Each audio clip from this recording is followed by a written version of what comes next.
কোনো আইনজীবী এই শহীদদের রক্তের প্রতি শ্রদ্ধা রেখে তাদের পক্ষে কোনো ওকালতনামা দেয় নাই এবং আসামিপক্ষে কোনো আইনজীবী আদালতে উপস্থিত হয় নাই। এবং সাবেক আইনমন্ত্রী আনিসুল হককে কলাবাগান থানা একটি মামলায় নিউ মার্কেট থানার একটি হত্যা মামলায় গ্রেপ্তার করে বিজ্ঞ আদালতে হাজির করা হয়। বিজ্ঞ এই মামলার তদন্তকারী কর্মকর্তা এই হত্যা মামলার এই আসামিদের জড়িত থাকার পর্যাপ্ত তথ্য প্রমাণ থাকার কারণে অধিকতর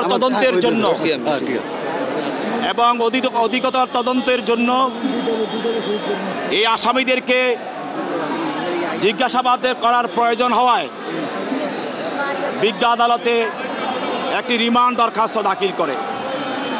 রিমান্ড দরখাস্তে প্রসিকিউশন পক্ষে তদন্তকারী কর্মকর্তা আদালতে বলেন যে এই নিউ মার্কেট থানার হত্যা মামলায় এই আসামিদের বিরুদ্ধে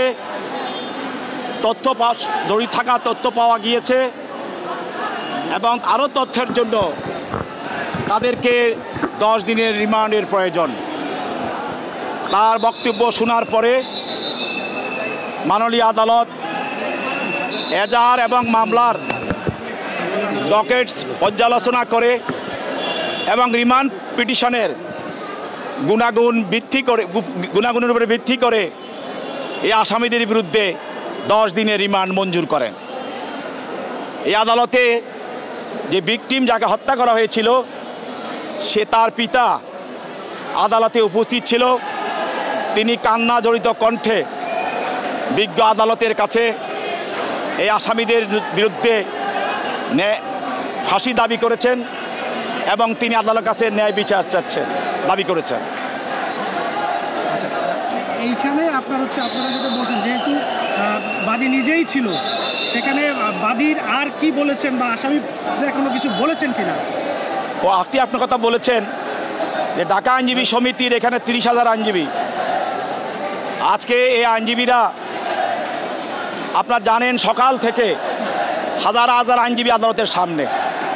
এর কারণ এই আসামিদের প্রত্যক্ষ সহযোগিতা এবং তাদের ইন্ধনে আপনারা জানেন যে ছাত্র জনতার যে অভ্যুত্থান, এই অভ্যুত্থানে প্রতিনিয়ত এই আসামিদ্বয় জাতীয় ট্রেনে এসে এবং তাদের এই আন্দোলনকে স্তম্ভিত করার জন্য তারা উদ্দেশ্যমূলক বক্তব্য রেখেছে, তাদের উস্কানিমূলক বক্তব্য রেখেছে।